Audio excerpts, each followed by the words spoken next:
तर नमस्कार मित्रांनो, तर आजची मोठी अमावस्या होती. तर मित्रांनो, आरतीनं साडी वगैरे मस्त घातली आणि आम्ही आत्ताच मंदिरात आलो. मग आम्हाला थोडासा उशीर झाला कारण की आम्ही दोघंही कामाला जातो. म्हणून काय प्रॉब्लेम असा झाला की पुरणपोळ्याचा स्वयंपाक बनवून घेतलं. तर ऐरोलीमध्ये आई अंबाबाईचं एकदम मोठं मंदिर आहे. तुम्ही तिथं देखील जाऊन बघू शकता. एकदम खूप मस्त असं मंदिर आहे आणि खूप भारी वाटणार तुम्हाला तिथे गेल्याच्यानंतर. बायकोला खूप आवडतं तिथं जायला कारण की तिला पहिल्यांदा नाही, कमीत कमी 3-4 वेळेस झाला तर तिथं जायचं. तर मग आता पण बोलले आपण अंबाबाईच्या मंदिरात जायचं. तर मग तिला तिथे एक पुजाऱ्याने एक सप्रेम भेट म्हणून दिलेली आहे. म्हणजे मंदिरात पण गजरे भेटला तिला. मी नाही दिला तर मंदिरातनं देवाने तिला गजरा दिला. हा बघा, सुंदर असा गजरा. आता हिला लागला नाही पाहिजे नजरा. तर किती वेळा तरी गेले ना मी तिथं, कारण देवाचा गजरा लय वेळा त्यांनी काढून दिलाय मला माहिती. तर आता ही पुरण मला एकदम छान वाटलं. आता ही पोळी बनवते. तिला पण खूप खुश झाली ती. म्हणजे गजरा दिला ना पुजारीनं, आवडला मला. कारण का ते देवीचं काढल्याबरोबर मलाच दिला. हां. तर मग ते कसं आता मंदिर बंद करत होते. तर मंदिर बंद करायच्या टायमाला आम्ही तिथे पोचलो आणि तोपर्यंत आमचं दर्शन येऊन झालं. असं नाही की नाही म्हणून पुजाऱ्यांनी बंद केलं. 10 वाजले होत्या कारण की आम्हाला इथूनच घरात नाही जमा थोडासा स्वयंपाक झाला नव्हता. तर म्हणून लेट झाल्याबद्दल तिथं पोचलो. 10 वाजता मंदिर बंद करतात, पण 10:15 वाजून 15 मिनटं झाले होते. तरी पण त्या पुजाऱ्यांनी थोडंफार वेटिंग केली आणि मग जसं ते साफसफाई करत होते तसं मग या आरतीला तिच्या मनासारखा गजरा आहे तिथे देवाने तिला प्राप्त करून दिला आणि तेवढ्यात ती खुश पण झाली. आणि मग आता आम्ही दर्शन वगैरे घेऊन आलो. तर देवाचा निवेद हा पहिला बनवला होता. मग आम्ही तिथे आई अंबाबाईच्या मंदिरात जाऊन आम्ही तिथे निवेद दाखवून आलो. तर मग आता आमचा पोटापाण्याचं इकडे निवेद बनवायला चालू आहे. तर मला फोन केला लगेच, या तुम्ही वरी गरम गरम पोळ्या खावा.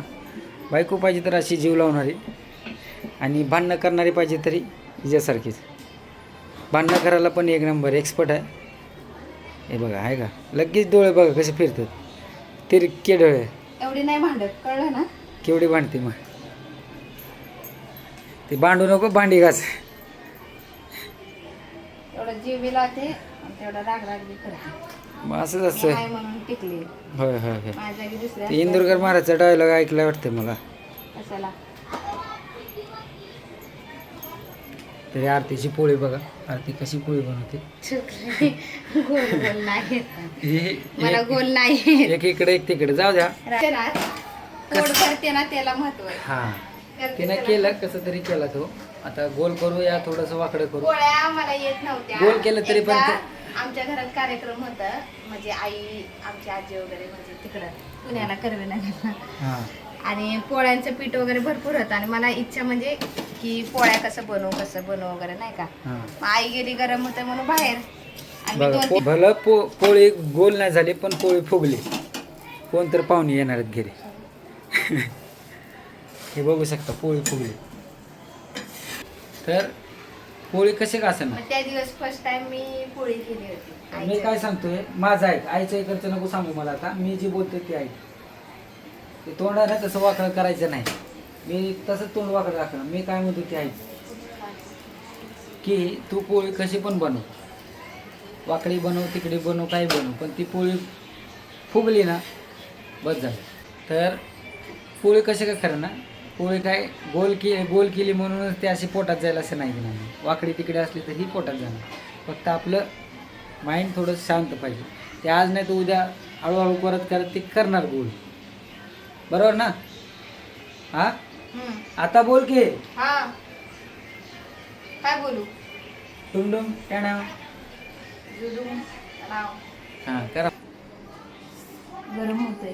हां होणार ना. मग गरम होते तर मग मी सांगितलं त्याला पर्याय माहिती आहे ना.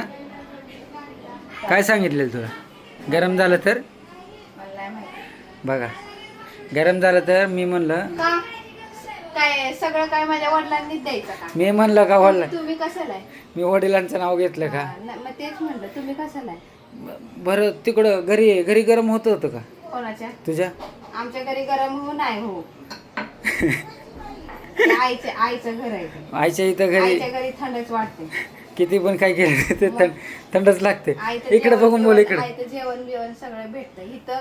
काम बी करा आणि जेवण बी करा आपणच. मग किती बी आजारी असू काही असू हा, मग- शेवटी ते आपल्यालाच करावं लागतं. लगीन कोणी येत नाही मदतीला. कोण येणार आहे तुला? कोण येणार मला सांग? आजोली बाजूवली शेजारवली कशाला पाजारवली. येतंय? कोण आपली माणसं आपल्यालाच येत नाही तर कोण येणार आहे सांगा.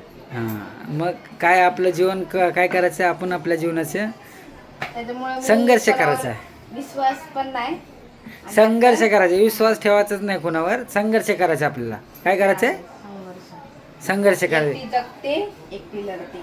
एकटी नाही जगत, इथं मी पण सोबत आहे. मला कुठं सुटते? तो भांडणं करायचे असेल तर बघ, मी आता सध्या भांडणं करू शकतो. हे असं बोलू नको मला, नाहीतर ना. तर मित्रांनो, आता आमची भांडणं चालू होतील. कारण की कसं माहिती आहे का, आम्ही व्हिडिओ चालू केलं की आमची हमखास भांडणं चालू होतात. कारण की ती एक बोलली की मी लगेच पुढचं बोलत असतो. पुढचे बोलायचंच लय सवय. आणि हिचं कसं माहिती आहे का, मी समजून घेतलं की ही समजून नाही घेणार. ही हां आमचं ऐका. मॅचिंग मॅचिंग झाले लग्नात. हां, लाटणं पण मॅचिंग, तू पण मॅचिंग. मला तुम्ही काय देत नाही, हे असल्याच वस्तू देत आहे गिफ्ट बिफ्ट. मग हे असलं पण त्याच्या दिवशी पण बाथरूम मध्ये लावायला ती हे दिले स्टँड स्टँड. आठवण राहील ना आता. हे कसं ह्या अशा काय गोष्टी आठवणीत राहतात. तर चाल. गुलाब का फूल भी नहीं देते. हाँ ठीक है, नहीं देने का मेरे को गुलाब का फूल, क्योंकि अभी ये तू गुलाब का ही फूल है तो कांटे इतने चुभते हैं, तो बताने की कुछ जरूरत नहीं. तो अभी मैं क्या बोल रहा हूँ? मैं चुपती हूँ. काटा क्यों नहीं हाँ, चुभेगा? बोल बोल बोल हिंदी बोल. मैं चुभती तो तो काटा क्यों नहीं चुभेगा? हाँ, कांटा भी चुभेगा, गुलाब मैं भी. ही काटा हूँ, मैं ही गुलाब हूँ. तो सब चुभेगा. टिंबटिंब. चालते. तर आता आमची इथं जेवणाची सोय झालेली आहे. तर आता पोटा पाण्याचं बघतो. व्हिडिओ जर आवडला असेल तर लाईक आणि शेअर करायला विसरू नका. Bye bye.